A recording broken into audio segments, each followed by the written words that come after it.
Hello everyone, this is Parth Patel and welcome to Q sir. મિત્રો, આજના વિડીયોમાં આપણે શબ્દ સંરચના જોવાના છીએ. અત્યાર સુધી આપણે ધોરણ 9ના હિન્દી વ્યાકરણના 3 ટોપિક શીખી ગયા. પહેલો હતો શુદ્ધ અને અશુદ્ધ વાક્ય, બીજો હતો વર્તની અને ત્રીજો હતો વાક્ય ઓર ઉસકે પ્રકાર. એ વિડીયોઝ ન જોયા હોય તો લિંક ડિસ્ક્રિપ્શન બોક્સમાં છે, તમે એને જોઈ શકો છો. ચલો હવે આજના વિડીયોની શરૂઆત કરીએ. મિત્રો, આજે આપણે જોવાના છીએ શબ્દ સંરચના. તો આની અંદર હું તમને એવી રીત આપવાનો છું કે જેથી તમને જે પ્રત્યય અને ઉપસર્ગની અંદર તકલીફ પડે છે એ ટોટલી સોલ્વ થઈ જશે. પણ આ વિડીયોને તમે પૂરેપૂરો જોશો તો આ ટોપિકની અંદર તમને કોઈ પણ પ્રકારની તકલીફ નહીં પડે, એ મારી તમને ગેરંટી છે. પણ ગેરંટી હોય ત્યાં શું હોય, કન્ડિશન હોય. તો આ વિડીયોને પૂરેપૂરો ધ્યાનથી જોઈ લો, પછી મને કહેજો કે આની અંદર તમને ખબર પડી કે ન પડી. ક્લિયર? ચલો, તો સૌથી પહેલા આપણે એ સમજીએ કે શબ્દ સંરચના એટલે શું. तो शब्द संरचना એટલે भाषा में एक शब्द से दूसरा शब्द बनाने की प्रक्रिया को शब्द संरचना कहा जाता है. शब्द संरचना में मूल शब्दों में कुछ शब्दांश या शब्दों को जोड़कर नए शब्द बनाए जाते हैं. શું કહેવા માંગે છે મિત્રો અહીંયા? તો કે ભાષાની અંદર કોઈ એક શબ્દ હોય, એક્ઝામ્પલ તરીકે આપણે અહીંયા બલ શબ્દ જાણીએ છીએ. બલ એટલે તાકાત, બરાબર, શક્તિ. હવે આ બલની આગળ આપણે જ્યારે પ્ર ઉપસર્ગ લગાડીએ તો એમાંથી એક નવો શબ્દ બને છે પ્રબલ. તો આવી રીતે એક મૂળ શબ્દમાંથી નવો શબ્દ બનાવવાની જે પ્રક્રિયા છે એને આપણે શબ્દ સંરચના કહેતા હોઈએ છીએ. ક્લિયર છે? ચલો આગળ જોઈએ. હિન્દીની અંદર શબ્દ સંરચના કરવાની 3 પ્રકારની રીત છે. કઈ 3 રીતો છે? તો પહેલી રીત છે ઉપસર્ગની, બીજી છે પ્રત્યયની, ત્રીજી છે સમાસ અને સંધિની. હવે મિત્રો, આ 3 રીતો એટલે શું તો સમજો. અહીંયા એક શબ્દ હોય, આ મૂળ શબ્દ છે, બરાબર. તો મૂળ શબ્દની આગળ આપણે કંઈક ઉમેરીએ અને નવો શબ્દ બનાવીએ, એટલે કે આગળ આપણે શું ઉમેરીએ તો કે ઉપસર્ગ. ઉપસર્ગ ક્યાં લાગે? તો કે જે મૂળ શબ્દ હોય એની આગળ લાગે. એ જ રીતે મૂળ શબ્દ હોય એની પાછળ જે લાગે એને આપણે શું કહેતા હોઈએ છીએ તો કે પ્રત્યય કહેતા હોઈએ છીએ. તો આ ઉપસર્ગ લગાડીને નવો શબ્દ બનાવી શકીએ છીએ, તો એ પહેલી રીત થઈ. પ્રત્યય લગાડીએ પાછળ, તો એ બીજી રીત થઈ. અને સમજી લો કે આ મૂળ શબ્દ છે, એવો જ બીજો એક શબ્દ લઈને એ બંનેની સંધિ કરીને એક નવો શબ્દ બનાવીએ આપણે, તો એને આપણે સમાસ અથવા તો સંધિની રીત કહેતા હોઈએ છીએ. આગળ આપણે સમજીશું એટલે આપણને ક્લિયર થતું જશે. તો આજના વિડીયોમાં મિત્રો આપણે ઉપસર્ગ અને પ્રત્યયની મદદથી જે શબ્દ સંરચના કરીએ છીએ એને સમજવાનો પ્રયત્ન કરવાનો છે, બરાબર છે? ચલો તો આગળ વધીએ. જો અહીંયા સૌથી પહેલા આપણને આપી છે ઉપસર્ગ દ્વારા શબ્દ સંરચના કરના. બરાબર, શબ્દ સંરચના આપણે શાનાથી કરી શકીએ છીએ? ઉપસર્ગથી કરી શકીએ છીએ. એ અહીંયા આપણે સમજવાનું છે. वे शब्दांश जो किसी शब्द के पहले जुड़कर नए शब्द का निर्माण करते हैं और उसके अर्थ में विशेषता या परिवर्तन करा देते हैं, वे उपसर्ग कहलाते हैं. બરાબર, આપણે હમણાં વાત કરી કે આ મૂળ શબ્દ છે તો એની આગળ જે લાગે એને આપણે શું કહી શકીએ? એને આપણે ઉપસર્ગ કહેતા હોઈએ છીએ. બરાબર. તો જ્યારે આ ઉપસર્ગ લાગે આગળ ત્યારે આ શબ્દ બિલકુલ નવો બની જતો હોય છે, અથવા તો એની અંદર કંઈક વિશેષતા આવતી હોય છે. એક્ઝામ્પલ તરીકે અહીંયા જુઓ, દેશ શબ્દ મૂળ છે પણ એની આગળ આપણે ઉપ લગાડ્યો ઉપસર્ગ તરીકે, તો અહીંયા ઉપદેશ, અહીંયા આખો અલગ જ અર્થ નીકળે. એ જ રીતે દેશની આગળ આપણે સ્વ ઉપસર્ગ લગાડ્યો તો અહીંયા એનો અર્થ થયો સ્વદેશ. એ જ રીતે અહીંયા વિ ઉપસર્ગ લગાડ્યો તો વિદેશ. તો તમે અહીંયા જોઈ શકો છો કે દેશ શબ્દ મૂળ છે પણ એની આગળ ઉપસર્ગ બદલાતા જાય છે, એમ એનો અર્થ પણ બદલાતો જાય છે. ક્લિયર થાય છે મિત્રો? ચલો આગળ જુઓ. અહીંયા આપણને એ જ વાત કરી છે કે અહીંયા દેશ શબ્દ મૂળ હતો પણ એની આગળ આપણે ઉપદેશ લગાડ્યો તો ઉપ લગાડ્યો તો ઉપદેશ થઈ ગયો, વિ લગાડ્યો તો વિદેશ થયો, સ્વ લગાડ્યો તો સ્વદેશ થયો. તો આ દરેકની અંદર જે દેશ શબ્દ છે એ મૂળ રહ્યો પણ એની આગળ ઉપસર્ગો બદલાતા ગયા, એમ એ શબ્દ પણ બદલાતા ગયા, એનો અર્થ પણ બદલાતો ગયો. ક્લિયર છે? ચલો, અહીંયા શું કીધું છે? ઉપસર્ગ की 3 विशेषताएं होती है. જો પહેલા તો આપણે ઉપસર્ગ અથવા તો પ્રત્યય આપણે આગળ જોયું કે ભાઈ શબ્દ સંરચના કેટલી રીતે થાય તો કે 3 રીતે થાય. કઈ 3 રીતો? તો કે ઉપસર્ગ વાળી એક રીત, બીજી પ્રત્યય વાળી રીત અને ત્રીજી સમાસ અથવા તો સંધિની રીત. બરાબર. હવે એની અંદર આપણે આ જે ઉપસર્ગ વાળી મેથડ છે એને જોઈ રહ્યા છીએ. તો અહીંયા શું કહે છે કે આ જે ઉપસર્ગ છે એની 3 વિશેષતાઓ છે. કઈ 3 વિશેષતાઓ છે? તો કે શબ્દની અંદર બિલકુલ નવી વિશેષતા ઉમેરી દે છે. બરાબર, એટલે કે સમજી લો કે આપણે ઉપસર્ગનો પ્રયોગ કરીએ તો એ જે શબ્દ હોય મૂળ શબ્દ એની અંદર એક વિશેષતા લાવે છે. એક્ઝામ્પલ તરીકે અહીંયા બલ શબ્દ છે, તો બલનો અર્થ તો થાય છે તાકાત, શક્તિ, પણ એની આગળ જો આપણે પ્ર ઉપસર્ગ લગાડીએ છીએ તો અહીંયા પ્રબલ શબ્દ મળે છે અને પ્રબલનો અર્થ થાય છે એકદમ જબરદસ્ત, બરાબર. તો આ જે પ્રબલ છે એનો અર્થ અહીંયા બદલાઈ ગયો, એની કંઈક વિશેષતા બતાવી આપણને.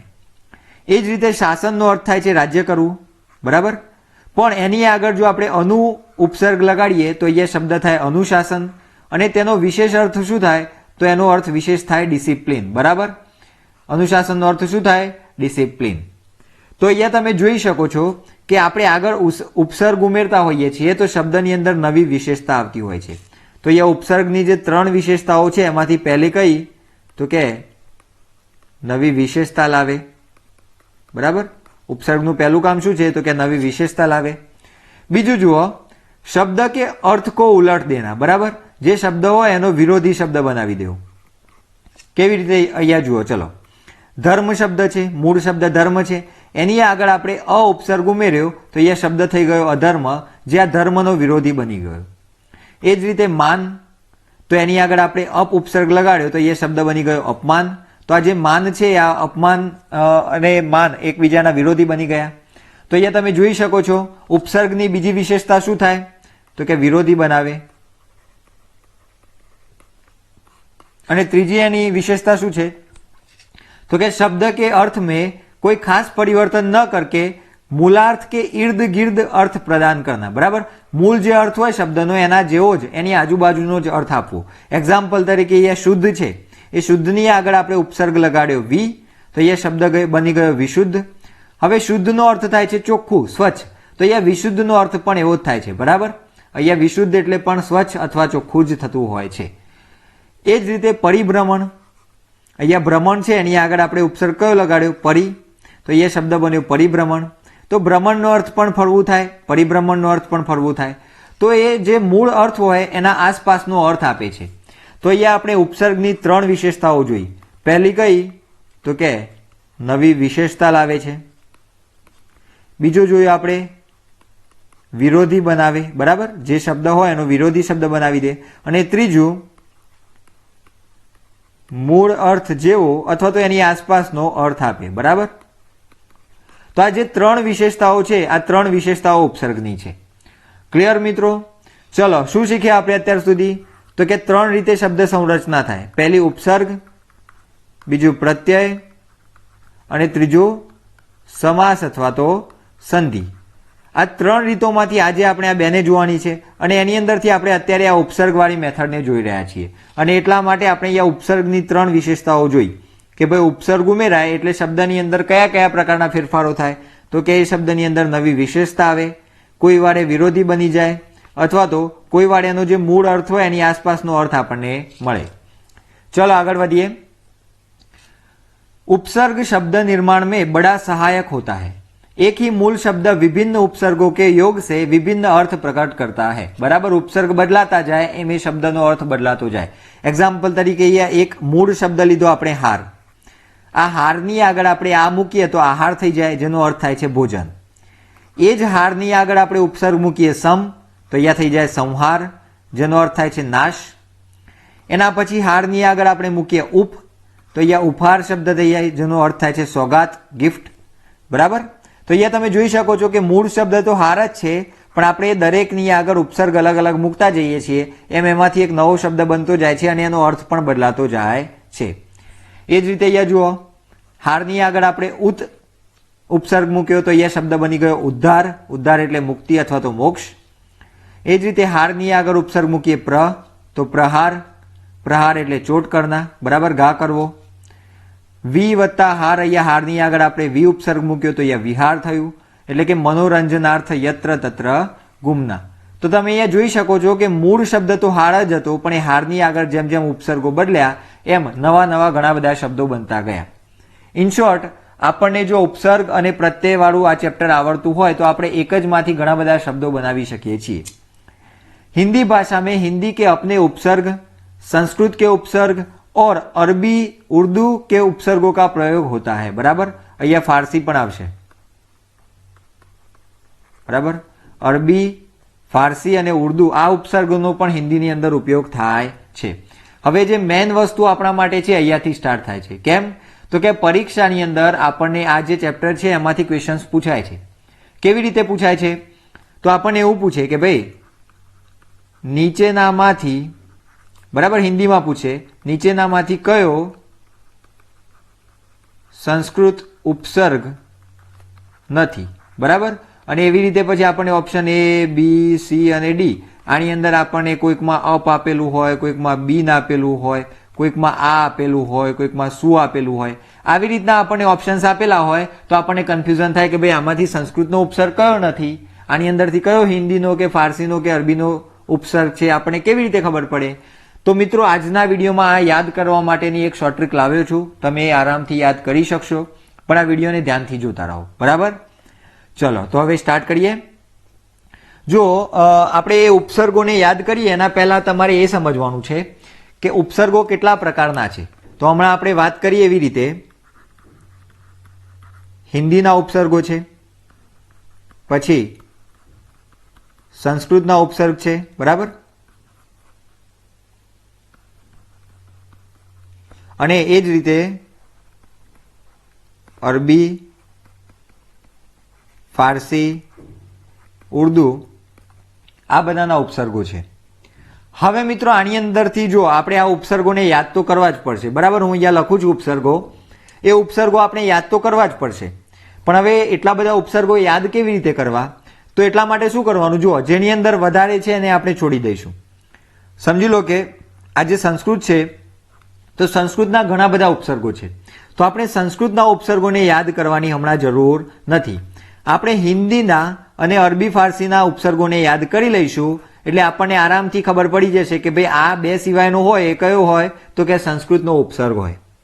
હવે એટલા માટે આજે હું તમને અહીંયા એ ઉપસર્ગો લખાવું છું, એના માટેની જે શોર્ટ ટ્રીક આપું છું એને ધ્યાનથી જોઈ લો, એને એવી રીતે બોલો, એવી રીતે યાદ કરવાનો પ્રયત્ન કરો, અને પછી તમે જ્યારે આની પ્રેક્ટિસ કરશો એટલે તમને ખબર પડશે કે આપણને ઉપસર્ગ અને પ્રત્યયો યાદ થઈ જાય છે, બરાબર. અત્યારે આપણે ઉપસર્ગની વાત કરવાની છે. તો ચલો પહેલા હું અહીંયા હિન્દીના ઉપસર્ગો લખું. તો હિન્દીના ઉપસર્ગો છે અ, અન, અધ,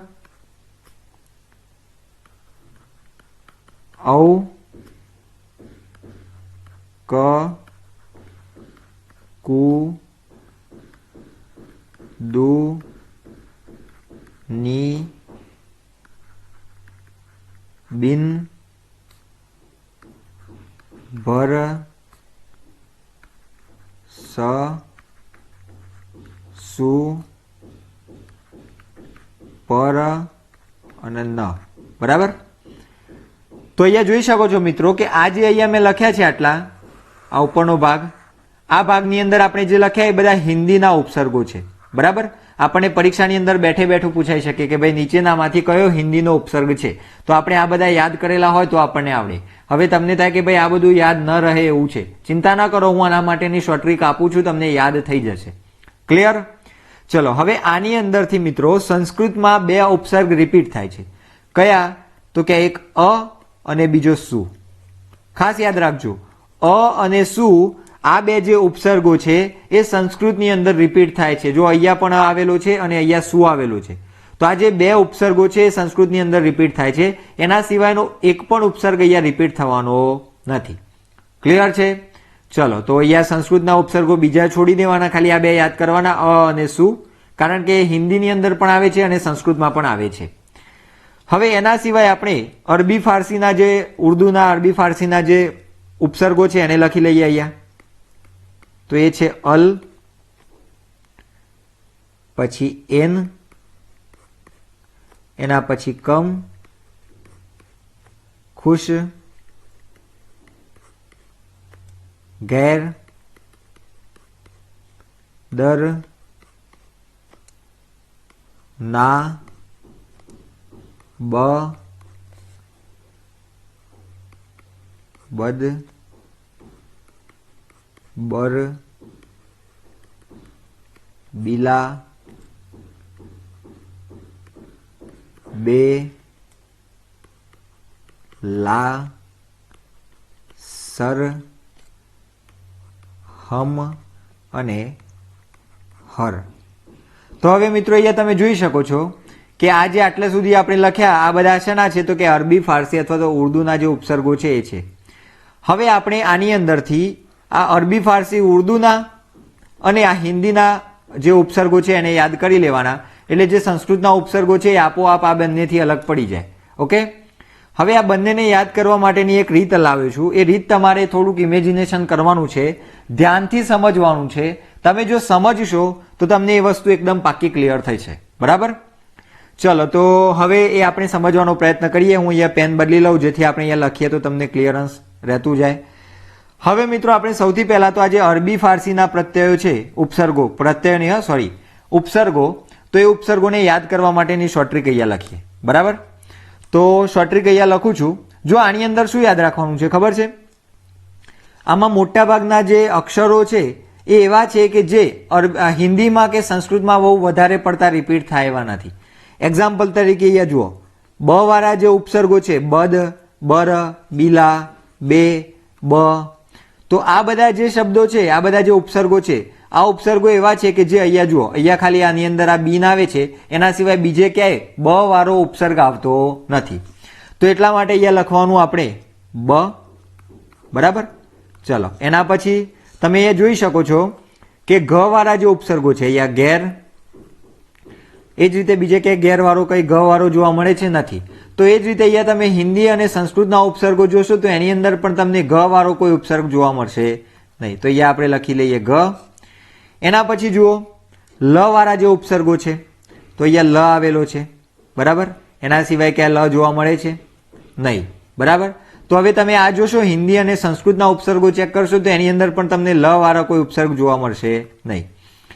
એના પછી જુઓ, ખ વાળા જે ઉપસર્ગો છે, તો અહીંયા તમે હિન્દી અને સંસ્કૃતના ઉપસર્ગોને ચેક કરી જોશો તો તમને ખ્યાલ આવશે કે ભાઈ ખ વાળા ઉપસર્ગો પણ ખાલી અરબી અને ફારસી આ જે છે એ ઉપસર્ગોની અંદર જ આવે છે.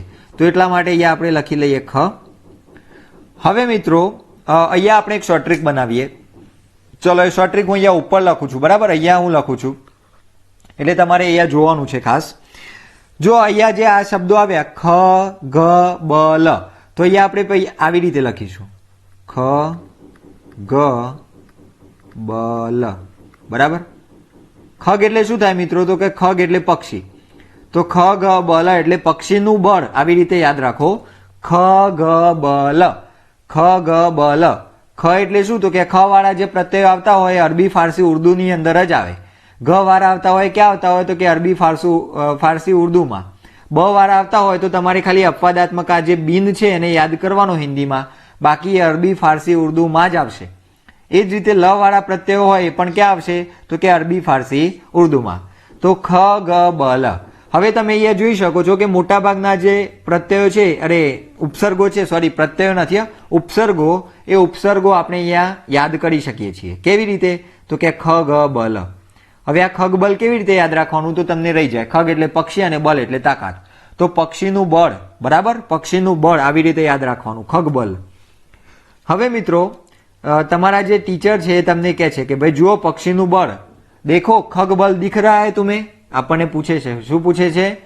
ખગ બલ દિખ રહા હૈ તુમે. આવી એક ઇમેજિનેશન કરો કે આપણા ટીચર છે એ આપણને પૂછે છે કે ભાઈ તુમે ખગ બલ દિખ રહા હૈ. ખગ બલ એટલે પક્ષીનું બળ દેખાઈ રહ્યું છે. તો આપણે કહીએ છીએ કે ના, દેખાતું નથી. આપણે એમને શું જવાબ આપ્યો? કે ના ભાઈ, અમને પક્ષીનું બળ દેખાતું નથી. તો પછી આપણા સાહેબ કહે છે કે ભાઈ એનકમ, સંસ્કૃતમાં એનકમ એટલે શું થાય? તો કે એનકમ એટલે ચશ્મા. તો કે નથી દેખાતું તો પછી એનકમ લગાડો. બરાબર? ચશ્મા પહેરો. શું કે છે? એનકમ લગાડો. તો અહીંયા એન અને કમ, તો અહીંયા જોઈ શકો છો કમ અને એન, તો આ બે પણ આવી ગયા. ચલો, હવે આ શોર્ટ ટ્રીક આપણી બનતી જાય છે. આખી આપણે છેલ્લે જોઈશું એટલે તમને ક્લિયર થશે એ વસ્તુ. હવે આપણે કહીએ છીએ કે ના સર, બરાબર, મારે ચશ્મા નથી પહેરવા. ના સર, હમ હળદર, આપણે અળવ લખતા હોઈએ છીએ પણ આપણે અહીંયા હળદર આવી રીતે યાદ રાખીશું. બરાબર? અહીંયા હું હિન્દીમાં લખી દઉં હળદર. બરાબર? ના સર, હમ હળદર ખાएंगे. બરાબર? આવી રીતે આપણે ખાલી આને યાદ કરવાનો પ્રયત્ન કરવાનો છે. તો અહીંયા સાહેબ શું કહે છે કે ભાઈ દેખો ખગ બલ દિખ રહા હૈ તુમે. તો આપણે કીધું ના સર, મુझे नहीं दिख रहा है. तो फिर सर ने बोला कि तुम एनकम लगाड़ो, बराबर, એટલે કે આપણે ચશ્મા પહેરવાની જરૂર છે એવું કીધું એમને, તો અહીંયા એનકમ યાદ રહી જાય. પછી આપણે કીધું ના સર હમ હળદર ખાएंगे, બરાબર, હળદર ખાઈને અમે આંખો તેજ કરીશું, બાકી અમે ચશ્મા પહેરવાના નથી. તો અહીંયા આખી આપણી એક શોર્ટ ટ્રીક થઈ ગઈ.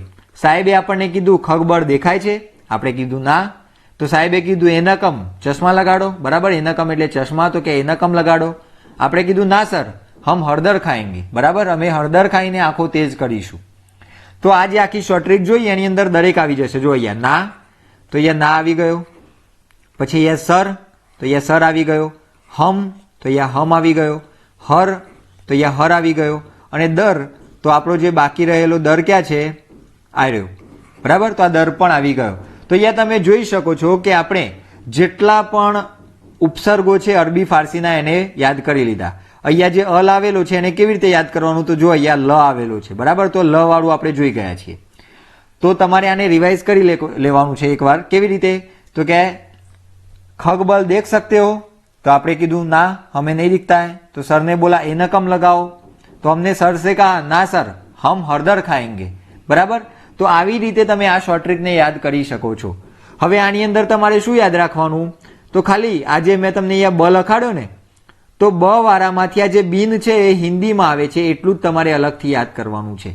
બાકી જેટલા પણ બ વાળા ઉપસર્ગો હોય એ બધા અરબી ફારસીમાં આવશે. ક્લિયર છે મિત્રો? આઈ હોપ તમને આ સમજાતું હશે. હું જે કહું છું એ તમને ખબર પડતી હોય તો તમારે કોમેન્ટ બોક્સની અંદર લખવાનું છે, બરાબર, કે હા સર આ શોર્ટ ટ્રીકની અંદર અમને સમજણ પડી. ક્લિયર છે? તો આ શોર્ટ ટ્રીકને એક બે વાર અત્યારે રિવાઇઝ કરી લો એટલે તમને આ વસ્તુ આખી યાદ થઈ જાય.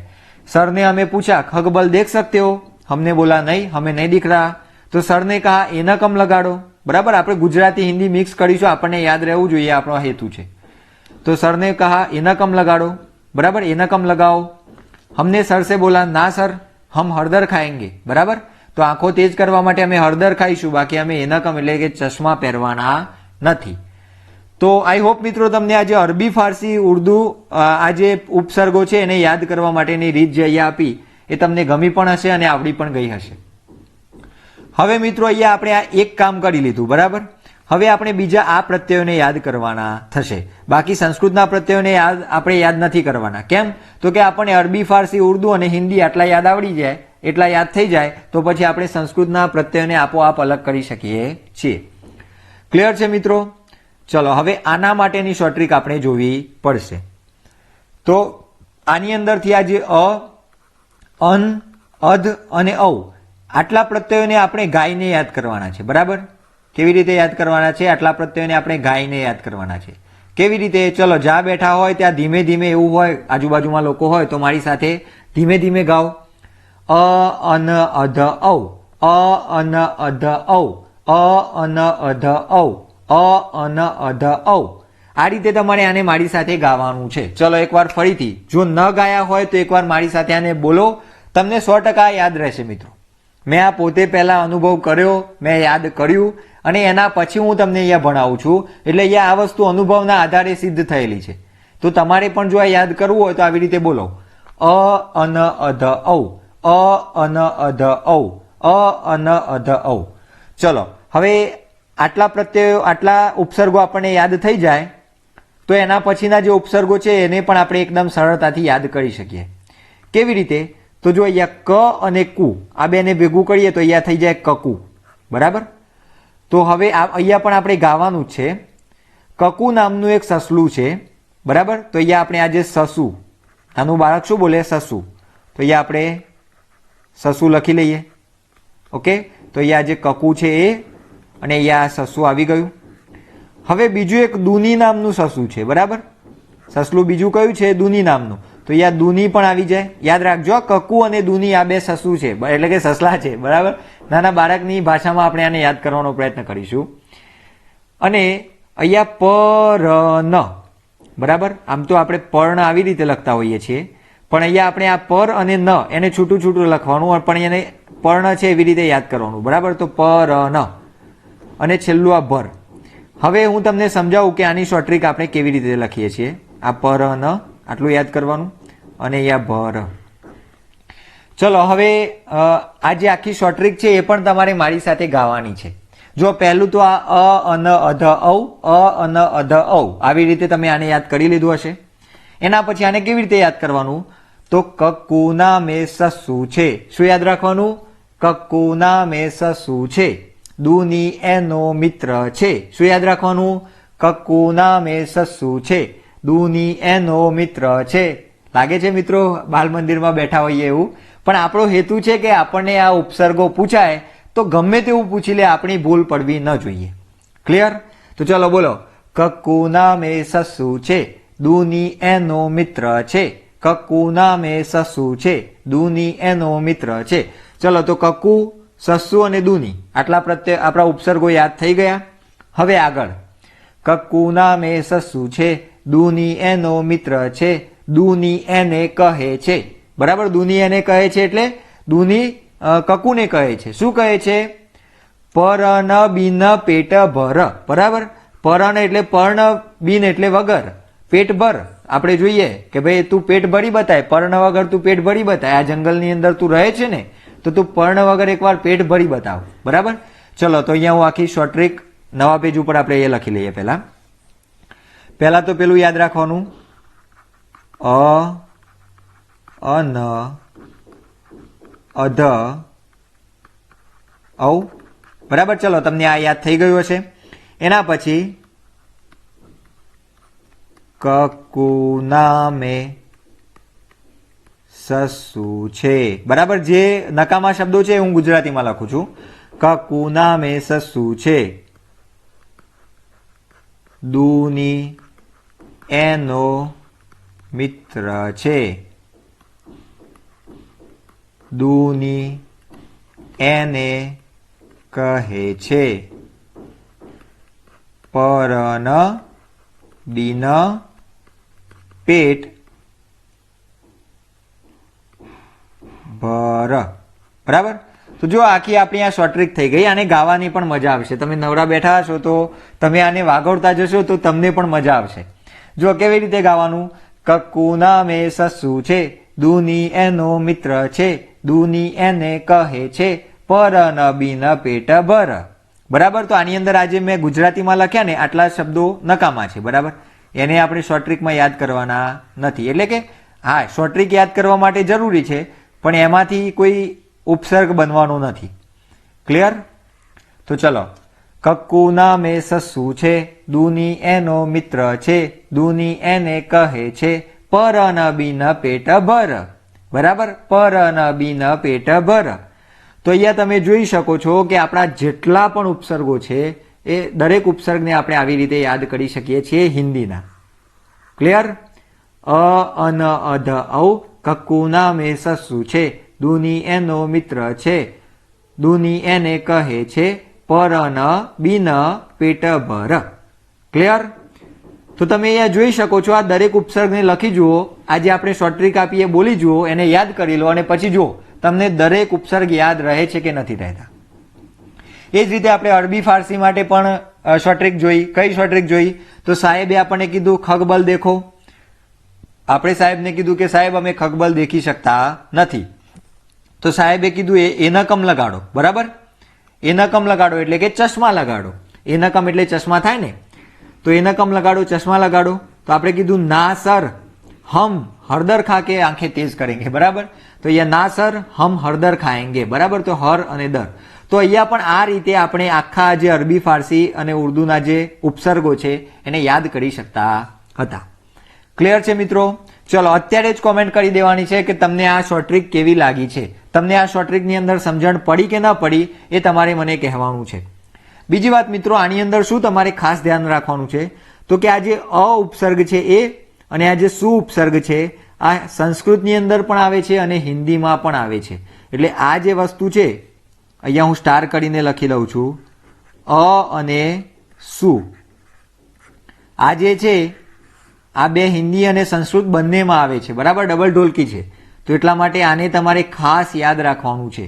અને એના સિવાયની એક વાત મેં તમને કીધી કે મોટા ભાગના જે બ વાળા છે ઉપસર્ગો એ બધા અરબી ફારસીમાં જ આવે છે, પણ અહીંયા જે આ બિન છે, આ બિન શેમાં આવે છે તો કે બિન હિન્દીમાં આવે છે. ક્લિયર?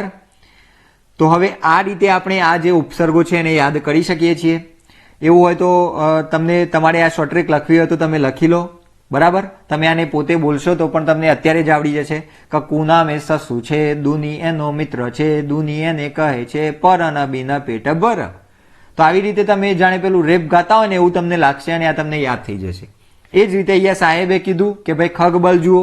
આપણે કીધું સાહેબ અમે જોઈ શકતા નથી, તો સાહેબે કીધું એને કમ લગાડો, ચશ્મા લગાડો. આપણે કીધું ના સાહેબ હમ હળદર ખાएंगे.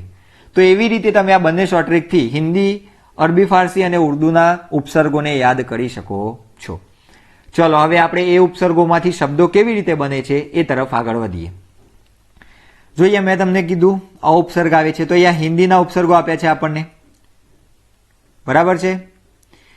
તો અહીંયા આપણને હિન્દીના ઉપસર્ગો આપ્યા છે. તો એની અંદર પહેલો ઉપસર્ગ છે અ. તો એ જુઓ અભાવ.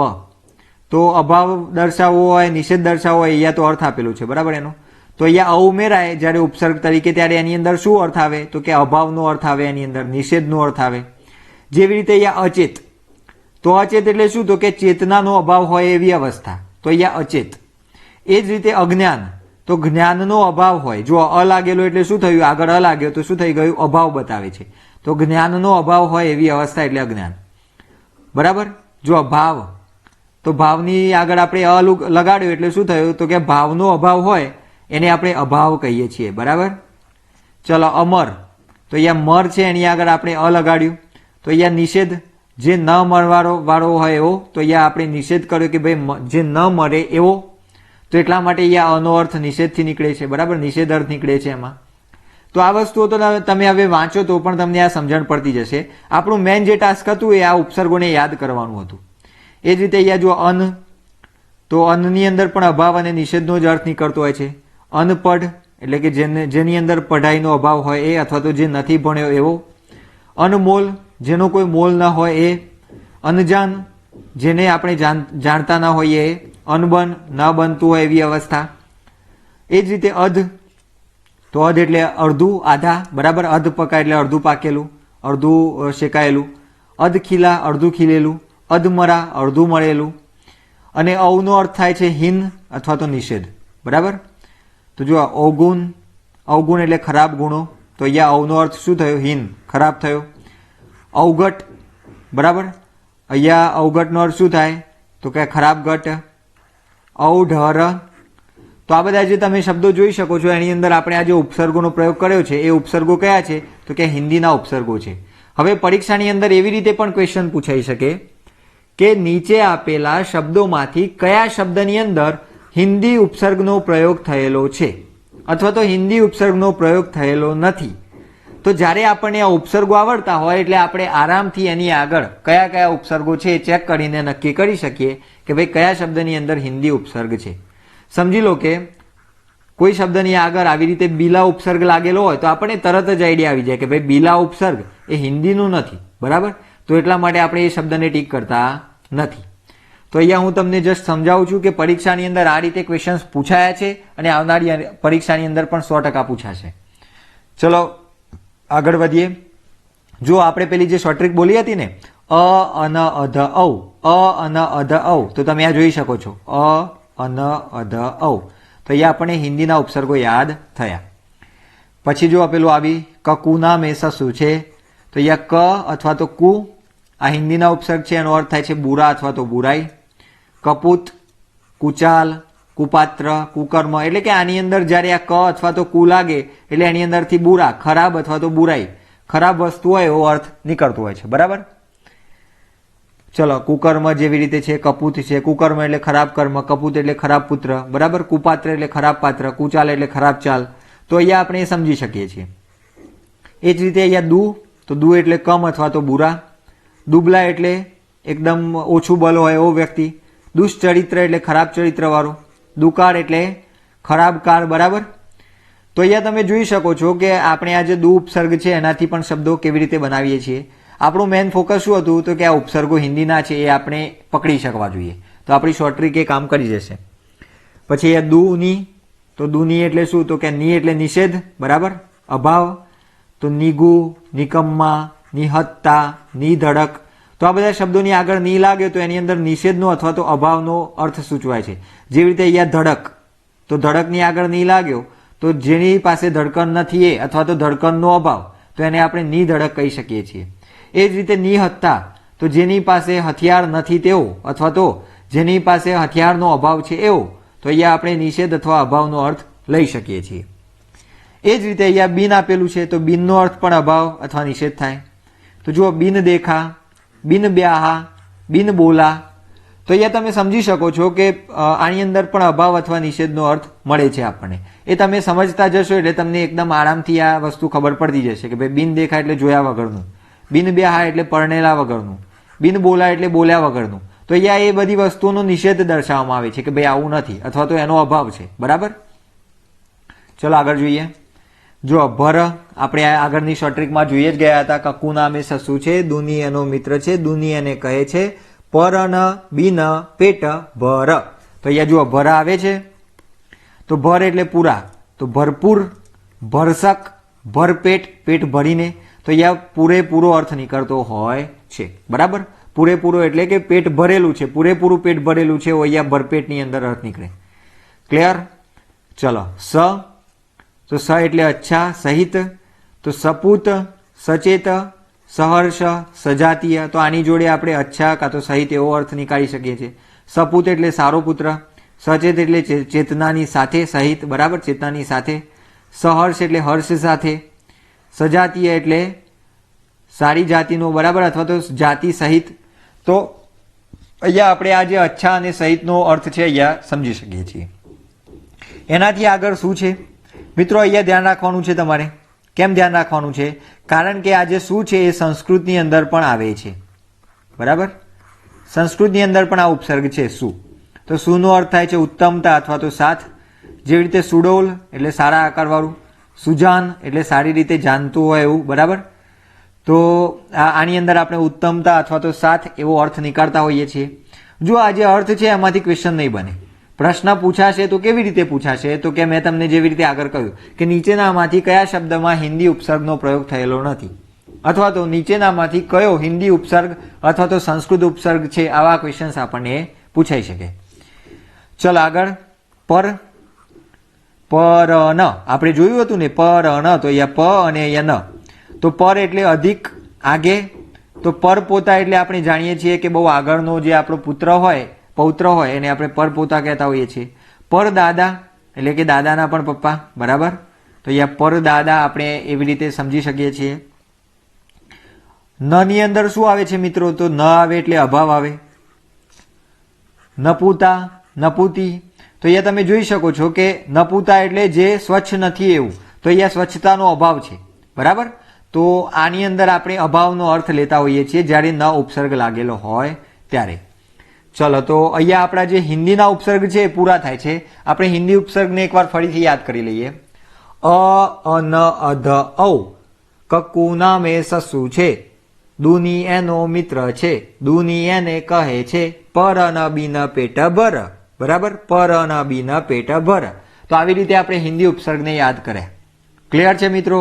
તમને જો ખરેખર આ શોર્ટ ટ્રીકની અંદર મજા આવી હોય તો તમારે બધાએ કોમેન્ટ બોક્સની અંદર આ વસ્તુ કહેવાની છે, જેથી મને આગળ આવનારા વિડીયોઝની અંદર પણ આવી શોર્ટ ટ્રીક બનાવવાનો ઉત્સાહ મળી રહે. બરાબર છે? ચલો હવે આગળ વધીએ. હવે મિત્રો આપણે સંસ્કૃતના ઉપસર્ગોની વાત કરવાની છે. હવે સંસ્કૃતના ઉપસર્ગોને આપણે યાદ કરવાના નથી, આપણે જસ્ટ આને વાંચી જઈએ. એટલા માટે વાંચી જઈએ કારણ કે આપણે હિન્દી અને અરબી ફારસીના જે પ્રત્યયો છે અને જે ઉપસર્ગો છે એ ઉપસર્ગોને યાદ કર્યા છે, અને એટલા માટે પછી આપણે આ સંસ્કૃતના જે ઉપસર્ગો છે એને અલગ તારવી શકીશું. ક્લિયર? તો એટલા માટે આપણે આને ગોખવાની જરૂર નથી. પણ આપણને એ ખબર હોવી જોઈએ કે આ જે અ છે એ અ બંનેની અંદર આવે છે. ક્લિયર? બંનેની અંદર, એટલે કે હિન્દીમાં પણ આવે છે અને સંસ્કૃતમાં પણ આ ઉપસર્ગ આવે છે. તો અહીંયા અભાવ, નિષેધનો અર્થ આવે છે. અધર્મ, અનીતિ, અજ્ઞાન, અસત્ય. એ જ રીતે બીજો ઉપસર્ગ આવે છે આ. તો આની અંદર તક, પૂર્ણ, સહિત, ઉલટા આવો અર્થ નીકળી શકતો હોય છે. જેવી રીતે આ મરણ, તો અહીંયા આપણે એવો અર્થ લઈ શકીએ મરણ તક. બરાબર, મૃત્યુ સુધી. આ કંઠ, બરાબર, કંઠ સુધી. આમુખ, આક્રોશ, આક્રમણ, આરોહણ.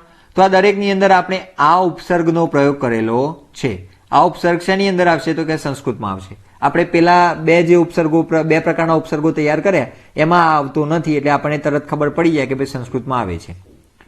એ જ રીતે અધિ, તો અધિ એટલે ઉપર, શ્રેષ્ઠ, સમીપતા. અધિનાયક, બરાબર, એટલે કે ઉપરી જે નાયક હોય, અધિપતિ, શ્રેષ્ઠ પતિ જે હોય, અધ્યયન, બરાબર, અધિક્ષક, અધ્યાત્મ, અધિકાર.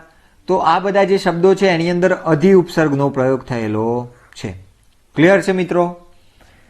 તમને પ્રશ્ન એવી રીતે પૂછાય કે નીચેનામાંથી કયા શબ્દની અંદર અધિ ઉપસર્ગનો પ્રયોગ થયેલો નથી, તો પછી આપણને એ વખતે ખબર પડવી જોઈએ કે કયા શબ્દની અંદર, સમજી લો કે અહીંયા નાયક છે તો નાયક મૂળ શબ્દ હોઈ શકે છે, તો પછી આપણને આઈડિયા આવે કે ઓકે નાયકની આગળ અહીંયા આપણે અધિ એડ કરેલું છે. તો એવી રીતે આપણને સમજણ પડતી હોવી જોઈએ. અહીંયા પતિ શબ્દ છે તો એની આગળ આપણે અધિ ઉમેરેલું છે, બરાબર. અહીંયા અયન હોય એની આગળ આપણે અધિ મૂક્યું એટલે અધ્યયન થાય. અધિક્ષક, તો ઈક્ષક હોય એની આગળ આપણે અધિ મૂક્યું. પછી આત્મ હોય એની આગળ આપણે અધિ મૂક્યું એટલે અધ્યાત્મ થાય. પછી અહીંયા અધિકાર, તો અહીંયા શું આવશે મિત્રો? અધિકાર. આની અંદર કેવી રીતે અધિ મૂકેલું છે એ આપણે આમ તો આને ગોખવું જ પડશે, બાકી આની અંદર બહુ સમજવા જઈશું તો ખબર પડશે નહીં, બરાબર છે. ચલો, એના પછી અહીંયા અતિ જુઓ. અતિ એટલે અધિક, વધારે, તો અતિક્રમણ, અતિપાત, અતિરિક્ત, અત્યાચાર, અતિશય, અત્યંત, અત્યાચાર, આ બે વાર આવ્યું, બરાબર. તો અહીંયા તમે જોઈ શકો છો કે આપણે અહીંયા અતિ ઉપસર્ગનો પ્રયોગ કરેલો છે. ઇન શોર્ટ તમારે સંસ્કૃતના ઉપસર્ગોને ખાલી વાંચી લેવાના છે, પેલા બેને તમારે યાદ કરવાના છે. અનુ એટલે પાછળ, બરાબર, પીછે, સમાન, બાદ में, આને વાલા. તો અનુશાસન એટલે પાછળથી આવનારું શાસન. અનુરૂપ, અનુભૂતિ, અનુકંપા, અનુગામી, અનુજ, અનુકૂળ, અનુકરણ, અનુરાગ, અનુશીલન. તો આ બધાની અંદર આપણે અનુ ઉપસર્ગનો પ્રયોગ કરેલો છે. આપણે પેલા જે બે પ્રકારના ઉપસર્ગો તૈયાર કર્યા છે એ આવડતા હોય એટલે આપણે સંસ્કૃતના આપણે આપોઆપ અલગ કરી શકીએ, કારણ કે આપણી એ બંને શોર્ટ ટ્રિકની અંદર આવા કોઈ ઉપસર્ગ આવશે નહીં. પછી જુઓ અભિ, તો અભિનો અર્થ થાય છે સામને, ઓર, અચ્છા, પાસ. તો અભિમુખ, અભિયોગ, અભિયાન, અભિજ્ઞાન, અભ્યાસ, તો અહીંયા અભિ વત્તા આસ થાય. અભિલાષા, અભિનવ, અભિપ્રાય, અભિશાપ. તો આ દરેકની અંદર આપણે અભિ ઉપસર્ગનો પ્રયોગ કરેલો છે. જો મિત્રો આ અર્થમાંથી મોટે ભાગે ક્વેશ્ચન્સ પૂછાતા નથી, એટલા માટે હું આના ઉપર ભાર આપતો નથી. તમને એવું લાગશે કે ભાઈ આ તો વાંચી જ જાય છે, પણ આપણે એટલા માટે આના ઉપર ભાર નથી આપતા કારણ કે આમાંથી ક્વેશ્ચન્સ બનવાની સંભાવના બિલકુલ ઓછી છે. જે સંભાવના છે એ મેં તમને શોર્ટ ટ્રિકની મદદથી સમજાવી દીધું, બરાબર. કારણ કે ગઈ જે પરીક્ષાઓ છે એની અંદર એવી રીતે પ્રશ્નો પૂછાયા છે, અને આવનારી પરીક્ષાની અંદર પણ જો એમને લેવલ ટફ કરવું હોય તો એવી જ રીતે પ્રશ્નો પૂછવા પડે, બરાબર. તો એટલા માટે આપણે અર્થને બહુ પ્રાધાન્ય આપતા નથી અત્યારે આપણે એ ઉપસર્ગો સંસ્કૃતના છે, હિન્દીના છે કે ફારસીના છે, અરબીના છે એ વિભાજિત કરી શકીએ, એ આપણો મેઇન ટાર્ગેટ હોવું જોઈએ. ચલો, એ જ રીતે આગળ અવ, તો અવ એટલે બુરા, હીન, તો અવનતિ, અવગુણ, અવજ્ઞા. ઉત, તો ઉત એટલે ઉપર, શ્રેષ્ઠ, નિકટ, સાદૃશ્ય, બરાબર. તો ઉત એટલે ઉપનામ, ઉપકૃત, ઉપદેશ, ઉપનગર, ઉપકાર, ઉપવન, ઉદ્ધાર, ઉત્કૃષ્ટ, ઉદય, ઉત્પત્તિ, ઉત્કર્ષ. તો આ દરેકની અંદર આપણે ઉત ઉપસર્ગનો પ્રયોગ કરેલો છે. દૂર, તો દૂર એટલે કઠિન, બુરા, હિંતા. દુર્લભ, દુર્ભાગ્ય, દુર્લભ એટલે કઠિનાઈથી મળે એવું, બરાબર. દુર્ભાગ્ય એટલે ખરાબ ભાગ્ય, બુરા ભાગ્ય. દુર્બલ એટલે ખરાબ બળ, બરાબર. અને દુર્બલ એટલે એની અંદર આપણે ઓછું બળ છે એવું કહીએ તો પણ ચાલે. દુર્ગતિ, ખરાબ ગતિ. હીન ગતિ એવું પણ કહી શકીએ. દુર્ગુણ, તો હીન ગુણ એવું કહી શકાય. દુર્દશા, દુરાચાર, દુર્જન, દુર્દિન. તો અહીંયા તમે જોઈ શકો છો મિત્રો કે આપણે અહીંયા જે શબ્દો લખ્યા છે એની અંદર આપણે દૂર સંસ્કૃત ઉપસર્ગનો પ્રયોગ કરેલો છે. એ જ રીતે અહીંયા દુષ, તો દુષનો અર્થ થાય કઠિન, બુરા. દુસ્સાહસ, બરાબર. દુષ્કર, દુષ્કર્મ, દુસ્સાધ્ય, દુર્ગમ, દુસ્સહ, દુશાસન. પછી છે નિર, તો નિર એટલે બિના અથવા નહીં. તો નિર્જન, નિર્ભય, નિર્વાહ, નિર્ગમ, નિર્મલ, નિર્બલ, નિર્દોષ, નિરપરાધ, નિરાકાર. તો આ દરેકની અંદર આપણે નિર ઉપસર્ગનો પ્રયોગ કરેલો છે, બરાબર. કયો ઉપસર્ગ છે તો કે સંસ્કૃત ઉપસર્ગ છે. પછી છે નિસ, તો નિસ એટલે રહિત, બરાબર, જેની અંદર નહીંનો ભાવ આવતો હોય એવું. તો કે નિષ્કપટ એટલે કે કપટ રહિત, નિષ્કામ કામના રહિત, નિશ્ચલ છલ રહિત, નિશ્ચલ ચાલ મતલબ ચાલ રહિત, નિસ્સંદેહ સંદેહ રહિત, નિસ્તેજ તેજ રહિત. તો મિત્રો અહીંયા તમે જોઈ શકો છો કે આપણે અહીંયા નિસ સંસ્કૃત ઉપસર્ગનો પ્રયોગ કરેલો છે. જો આની અંદર આ બધું યાદ ન રહે તો બહુ લોડ લેવાની જરૂર નથી. બરાબર, ચિંતા ના કરો. તમને હિન્દી અને ફારસીના જે ઉપસર્ગો યાદ થઈ ગયા છે તો પછી તમે સંસ્કૃતના ઉપસર્ગોને જાતે અલગ કરી શકવાના છો. બરાબર છે. ચલો આગળ જુઓ. પરા, તો પરા એટલે ઉલટા, વિપરીત, નાશ, દશા. તો પરાધીન, પરાજય, પરાભવ, પરાક્રમ, પરામર્શ, પરાકાષ્ઠા. તો આ દરેકની અંદર આપણે પરા ઉપસર્ગ ઉપયોગમાં લીધો છે. આ બધાનો અર્થ તમે જાતે જોઈ શકો છો, સમજી શકો છો, પણ અર્થમાંથી ક્વેશ્ચન્સ પૂછાશે નહીં એ મારી તમને ગેરંટી છે. બરાબર. ચલો પરી, તો પરી એટલે ચારો ઓર, આસપાસ, પૂર્ણતા. તો પરિક્રમા, પરિણામ, પરિમાણ, પરિશ્રમ અને પરિત્યક્ત. તો આ દરેકની અંદર આપણે પરી ઉપસર્ગનો પ્રયોગ કરેલો. પ્ર, તો પ્ર એટલે અધિક, આગે, ગતિ. બરાબર. પ્ર એટલે આપણે પ્રો યાદ રાખી શકીએ. જો પ્રો એટલે શું થાય કે અધિક, આગે, ગતિ. તો આપણે પ્રો યાદ કરવાનું ખાલી. તો પ્રયત્ન, યત્ન એટલે મહેનત, પણ પ્ર એટલે જબરદસ્ત મહેનત. પ્રસિદ્ધ, સિદ્ધ તો ખરો પણ પ્રસિદ્ધ એટલે વધારે સિદ્ધ. પ્રહાર, પ્રલય, પ્રતાપ. તાપ પણ કેવો છે, જબરદસ્ત તાપ છે એટલા માટે પ્રતાપ, તો અહીંયા વધારે હોય. પ્રબલ, પ્રક્રિયા, પ્રકોપ. તો તમે અહીંયા જોઈ શકો છો મિત્રો કે અહીંયા આપણે પ્ર સંસ્કૃત ઉપસર્ગનો પ્રયોગ કરેલો છે. એના પછી અહીંયા વી, તો વી એટલે વિશિષ્ટ અથવા તો ભિન્ન.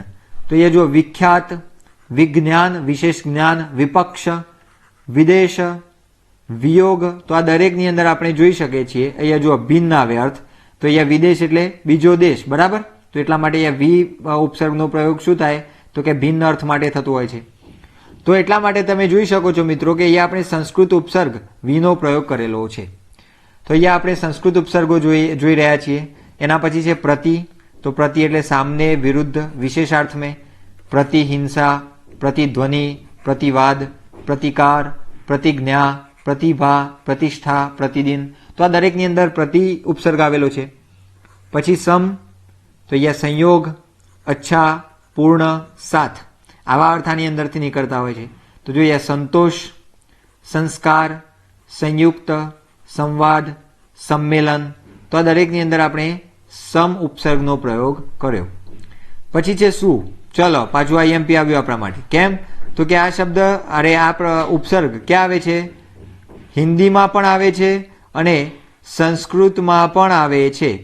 તો એટલા માટે આને તમારે યાદ કરવાનું થાય. કારણ કે આ શું છે એ શેમાં આવે છે તો કે બંનેની અંદર એ આવતો હોય છે.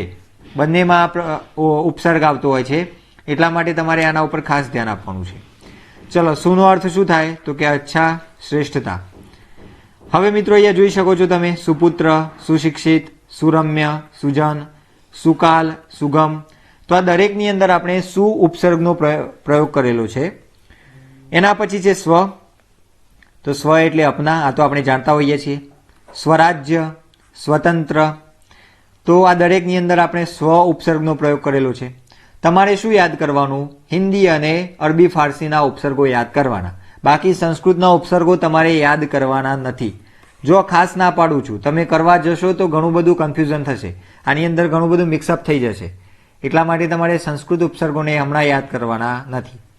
ચલો હવે આપણે વાત કરીએ અરબી ફારસી અથવા તો ઉર્દુના જે ઉપસર્ગો છે એની. બરાબર. અહીંયા આપણે ઇંક બદલીએ. ચલો તો અરબી ફારસી અને ઉર્દુના ઉપસર્ગો માટેની મેં તમને શોર્ટ ટ્રીક આપી. શું હતી તો કે ખગબલ.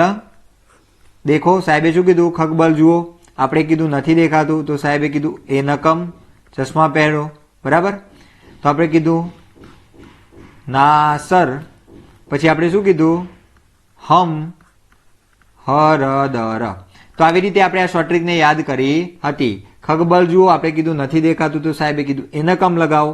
આપણે કીધું ના સર હમ હળદર ખાएंगे. આવી રીતે આપણે આ શોર્ટ ટ્રીકને યાદ કરવાનો પ્રયાસ કર્યો હતો. ક્લિયર.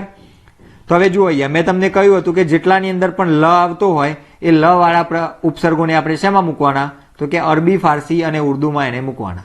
ક્લિયર. તો અહીંયા જુઓ અ લ, અહીંયા લ આવેલો છે તો આપણને તરત જ લ જોતા હોય તો આઈડિયા આવી જાય કે ભાઈ આની અંદર આ જે ઉપસર્ગ છે એ શેનો છે, તો કે અરબી ફારસી ઉર્દૂનો છે. તો અલનો અર્થ થાય છે નિશ્ચિત, અલબેલા, અલબત્તા. તો આની અંદર આપણે નિશ્ચિત અર્થ લેતા હોઈએ છીએ. એ જ રીતે એન, તો અહીંયા જુઓ એન કમની અંદર આ એન આવેલું છે, તો એનનો અર્થ થાય છે ઠીક, પૂરા. એન વક્ત, એન મોકા, બરાબર. તો અહીંયા ઠીક મોકા ઉપર એવી રીતે આપણે આનો અર્થ લઈ શકીએ છીએ. અર્થની અંદર બહુ જવાની જરૂર નથી. એના પછી જુઓ કમ, તો અહીંયા એ ન કમ, તો કમ આવેલું છે, તો કમનો અર્થ થાય છે અલ્પહીન, એ તો આપણે જાણીએ છીએ. કમજોર એટલે જેની અંદર જોર ઓછું હોય એવું કમજોર. કમ અક્લ, જેની અંદર બુદ્ધિ ઓછી હોય એવું કમ અક્લ કહેતા હોઈએ છીએ આપણે. કમ ઉમ્ર, જેની ઉમ્ર એકદમ નાની હોય, ઉંમર નાની હોય, ઓછી હોય, એને આપણે કમ ઉમ્ર કહેતા હોઈએ છીએ. અથવા તો કમ ઉંમરનો આવી રીતે પણ અર્થ નીકળી શકીએ કે ભાઈ હીન ઉંમર, બરાબર. જે ઉંમરે જે ન કરવાનું હોય એ ઉંમરે એ કરીએ તો આપણે એને કમ ઉંમર કહેતા હોઈએ છીએ. એ જ રીતે આગળ ખુશ શબ્દ, અરે ખુશ ઉપસર્ગ છે, તો ખુશનો અર્થ થાય અચ્છા અથવા તો ઉત્તમતા. જેવી રીતે ખુશ્બુ, તો અહીંયા મૂળ શબ્દ બુ છે, બરાબર. બુનો અર્થ થાય છે સુવાસ, અરે સુવાસ નહીં પણ ગંધ એક પ્રકારની. હવે આપણને મિત્રો ગંધ કહીએ એટલે એવું લાગે કે જે ખરાબ વાસ હોય એને ગંધ કહેવાય, એવું નથી. ગંધની અંદર સારી ગંધ પણ હોય અને ખરાબ ગંધ પણ હોય, અને એટલા માટે અહીંયા આપણે એની આગળ ખુશ લગાડ્યું. તો ખુશ એટલે સારી, બરાબર. તો સારી બુ એટલે ખુશ્બુ. ખુશ મિજાજ, સારો મિજાજ. ખુશ કિસ્મત, સારી કિસ્મત. ખુશ ખબરી, સારી ખબર. ખુશ હાલ, બરાબર, સારા હાલ. તો અહીંયા આપણે ખુશ નો પ્રયોગ કરેલો છે. મેં તમને અહીંયા કહ્યું કે ખ આવેલો હોય તો એ ઉપસર્ગ અરબી ફારસી ઉર્દૂમાં આવે.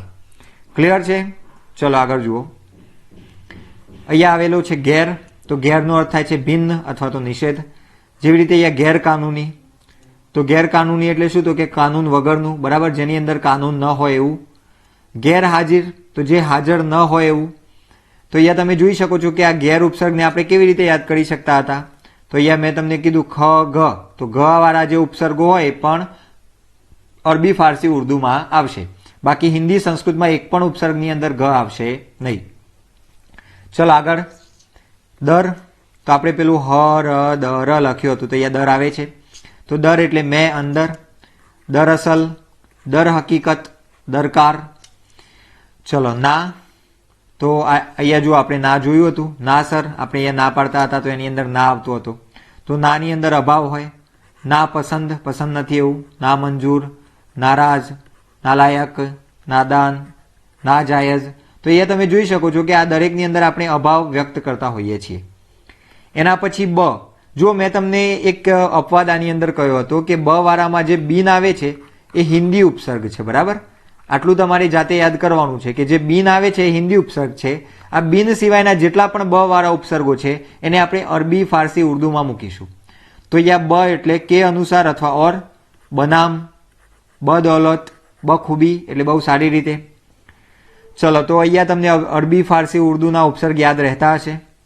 પછી જુઓ બદ, તો બ વાળો આવ્યો. અહીંયા પણ બ વાળો છે, અહીંયા પણ બ વાળો છે, અહીંયા પણ બ છે, બરાબર. અહીંયા લ પણ છે. તો આવી રીતે આ ઉપસર્ગો તો આપણને યાદ થઈ જ જાય. બદ એટલે બુરા, હિંતા. બદનામ એટલે ખરાબ નામ, બરાબર. કહેવાય ને કે ઇજ્જત જાય એવું કામ હોય તો આપણે કહેતા બદનામ થયું. બદતમીઝ, તમીઝ ના હોય એવો. બદબુ, ખરાબ બુ, બરાબર. અહીંયા જુઓ બુની આગળ શું લગાડ્યું આપણે, બદ લગાડ્યું. તો બદનો અર્થ થઈ જાય ખરાબ, બુરા. પછી બર એટલે બહાર અથવા પર. તો બરદાસ્ત, બરખાસ્ત, બર વક્ત. તો બર વખત એટલે સમય પર. તો અહીંયા તમે જોઈ શકો છો કે બર વખત એટલે સમયથી બહાર, બરાબર, સમય વગરનું. તો અહીંયા આપણે બહાર અથવા પરનો અર્થ લેતા હોઈએ છીએ. પણ આપણે આ ઉપસર્ગો બથી શરૂ થાય છે એટલે આપણે તરત જ એને પકડી શકીએ. કેમ?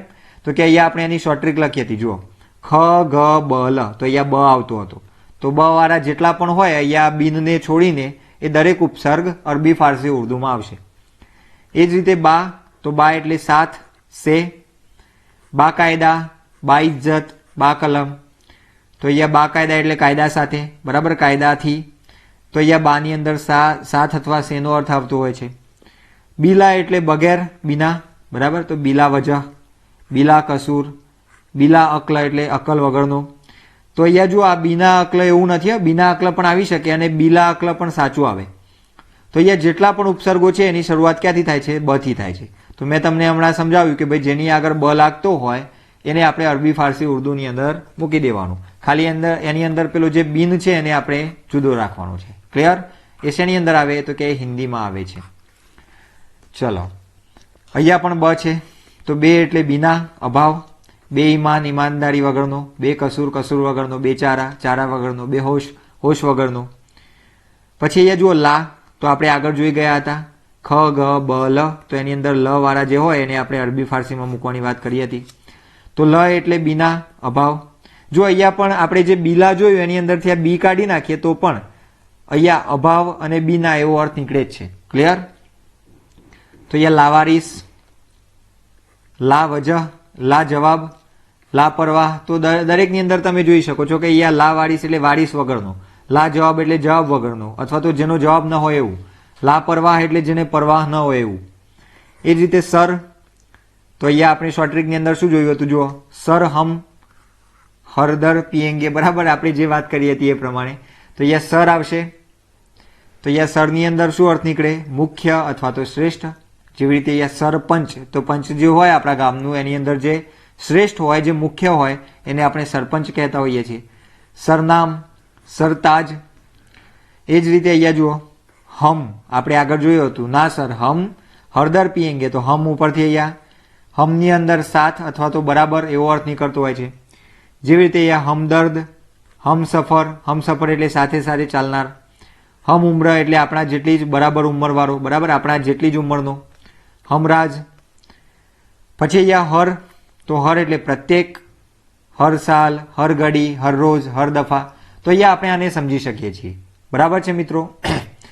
તો જો તમે હિન્દી અને આપણી જે અરબી ફારસીની જે શોર્ટ ટ્રિક છે એ તમે બરાબર યાદ કરી લીધી હોય તો તમે ત્રણે ત્રણ પ્રકારના પ્રત્યયોને આરામથી ઓળખી શકો. કેવી રીતે? તો કે બે તો તમે તૈયાર કર્યા હોય એટલે આવડે જ છે, અને એના સિવાયનું જે હોય એને આપણે સંસ્કૃત ઉપસર્ગ તરીકે ઓળખી શકીએ. ચલો, હવે અહીંયા તમારે સ્વાધ્યાય કરવાનું છે. સ્વાધ્યાયની અંદર જેટલા પણ પ્રશ્નો છે એના તમારે સ્ક્રીનશોટ્સ લેવાના છે. એના જવાબો હું તમને અહીંયા સોલ્વ નહીં કરાવું. આના જવાબો તમારે મને ક્યાં આપવાના છે? કોમેન્ટ બોક્સની અંદર આપવાના છે. ક્યાં આપવાના છે મિત્રો? કોમેન્ટ બોક્સની અંદર. તો એ જેટલા પણ સ્વાધ્યાયના પ્રશ્નો અહીંયા મૂકેલા છે એના તમે સ્ક્રીનશોટ લઈ લો, અથવા તો વિડીયોને પોઝ કરીને તમે એને કોમેન્ટ બોક્સની અંદર લખી શકો છો. બીજી વાત મિત્રો, સમજી લો કે તમને આ વિડીયોની અંદર ક્વેરી રહી ગઈ છે, તો તમે એને કઈ જગ્યાએ પૂછશો? તો એના માટે આપણે QSir_official આવું આપણું ઇન્સ્ટાગ્રામ પેજ છે, એની અંદર તમે મેસેજ દ્વારા એ વસ્તુ પૂછી શકો છો. બરાબર? ઘણા બધા મિત્રોની એવી કોમેન્ટ્સ આવતી હતી કે તમારો ફોન નંબર આપો, તમારો મોબાઈલ નંબર આપો, પણ એ પ્રોપર નથી લાગતું મને, કારણ કે પછી એના કારણે ઘણીવાર ઘણી બધી વસ્તુઓ થતી હોય છે, તમે જાણો છો. તો એટલા માટે આપણે ફોન નંબર નથી આપતા, પણ અહીંયા જે QSir_official આપણું જે ઇન્સ્ટાગ્રામ પેજ છે એની અંદર તમે બિંદાસ પ્રશ્ન પૂછી શકો છો. બરાબર? ફોન નંબરનું કામ એના માટે તો હોય છે, તો એ વસ્તુ અહીંયા તમારાથી થઈ જશે. ક્લિયર? QSir_officialમાં. અને બીજું, આપણી જેટલી પણ અપડેટ્સ હોય એ આપણી QSir ટેલિગ્રામ ચેનલની અંદર તમને આપવામાં આવે છે. સમજી લો કે આપણે લાઈવના માધ્યમથી પ્રેક્ટિસ કરવાના હોઈએ તો એ પણ આપણને QSirની જે ટેલિગ્રામ ચેનલ છે તમે સર્ચ કરશો એટલે એ તમને મળી જશે. તો એની અંદર આપણે આપતા હોઈએ છીએ, જે લિંક હોય એ પણ એની અંદર આપણે પ્રોવાઈડ કરતા હોઈએ છીએ. અને આપણે જેટલા પણ ક્વેશ્ચનવાળા જે એટલે કે MCQs વાળા જે લેક્ચર્સ લઈએ છીએ એની PPT પણ આપણે એની અંદર તમને આપતા હોઈએ છીએ. તો હજુ સુધી આ ઇન્સ્ટાગ્રામમાં અને અહીંયા ટેલિગ્રામમાં ન જોડાયા હોય તો જોડાઈ જજો. ચલો, તો અહીંયા સ્ક્રીનશોટ લઈ લો. આનો પણ તમે સ્ક્રીનશોટ લઈ લો ફટાફટ, અથવા તો આને પોઝ કરી લો અને આનો જવાબ તમારે મને કોમેન્ટ બોક્સની અંદર આપવાનો છે. એ જ રીતે અહીંયા ત્રીજો ક્વેશ્ચન, કિસ શબ્દ મેં અપ ઉપસર્ગ કા પ્રયોગ નહીં હુઆ હૈ? તો આનો જવાબ પણ તમારે મને કોમેન્ટ બોક્સની અંદર આપવાનો છે. ચલો, ચોથો ક્વેશ્ચન, કિસ શબ્દ મેં સ ઉપસર્ગ કા પ્રયોગ નહીં હુઆ હૈ? તો આની અંદર જે જવાબ આવતો હોય તમારે મને કોમેન્ટ બોક્સની અંદર કહેવાનું છે. પાંચમામાં, કિસ શબ્દ મેં વી ઉપસર્ગ કા પ્રયોગ નહીં હુઆ હૈ? જો પરીક્ષાની અંદર પણ આ પ્રકારના પ્રશ્નો પૂછાઈ શકે છે, તો આ પ્રમાણે તમે આને સોલ્વ કરતા રહેશો તો તમને એકદમ સરળતા રહેશે પરીક્ષાની અંદર. ચલો, અહીંયા નિમ્નલિખિત उपसर्गों में प्रयुक्त उपसर्गों के सही विकल्प का चयन कीजिए. बराबर? तो અહીંયા संयोगની અંદર કયો ઉપસર્ગ આવેલો છે તમારે શોધવાનું છે. चलो, निम्नलिखित उपसर्गों में प्रयुक्त उपसर्गों से सही विकल्प का चयन कीजिए. એ જ વસ્તુ છે અહીંયા પુનર્વિવાહની અંદર. પછી આગળ અહીંયા અપવ્યયની અંદર કયો છે સાચો ઉપસર્ગ એ શોધવાનું છે.